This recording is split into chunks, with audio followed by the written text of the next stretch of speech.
대중교통 체제가 개편된 이후 버스 준공영제에 해마다 1,000억 원 안팎의 막대한 재정이 투입되면서 논란을 부르고 있습니다.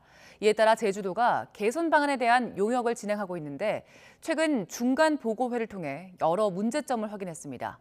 오영훈 지사 역시 선거 때부터 강도 높은 체질 개선을 요구한 바 있어서 최종적으로 어떤 해법이 나올지 주목되고 있습니다. 보도에 KCTV 제주방송 문수희 기자입니다. 지난 2020년 제주 지역 대중교통 이용객은 5천만 명. 1년 전 2019년 6,400만 명과 비교해 22%나 감소했습니다. 코로나19 상황으로 줄어든 건데 이후 회복세는 이어지지 않고 있습니다. 지난해 이용객은 5,300만 명. 2016년 대중교통 개편 전보다 오히려 적은 숫자입니다.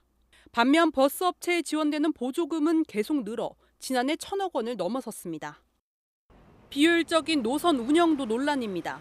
버스 대수는 늘었지만 평화로와 번영로 중심 노선에 편중됐고 이용객이 많은 출퇴근 시간이나 그 밖의 시간 모두 버스가 동일하게 폐차되며 효율성이 떨어지고 있습니다. 또 도내 대부분의 읍면 지역 노선은 운행버스당 탑승 인원이 10명도 채 되지 않는 것으로 확인됐습니다. 제주도는 지난해 11월부터 버스 준공영제 성과 평가와 개선 방안에 대한 용역을 진행 중인 가운데 최근 중간 보고회를 갖고 여러 문제점을 분석했습니다.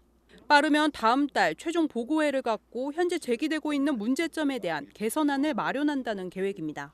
8, 9월에는 도민들 공청회를 거쳐가지고 도민의 소리를 정확히 반영해서 그걸 10월 중순경에는 최종 보고회 내지는 중간 보고를 해서 도민에게 알리려고 하고 또한 도민의 이해를 구하려고 이번에 보고를 드렸고 또 돈 먹는 하마라는 오명이 붙은 버스 준공영제.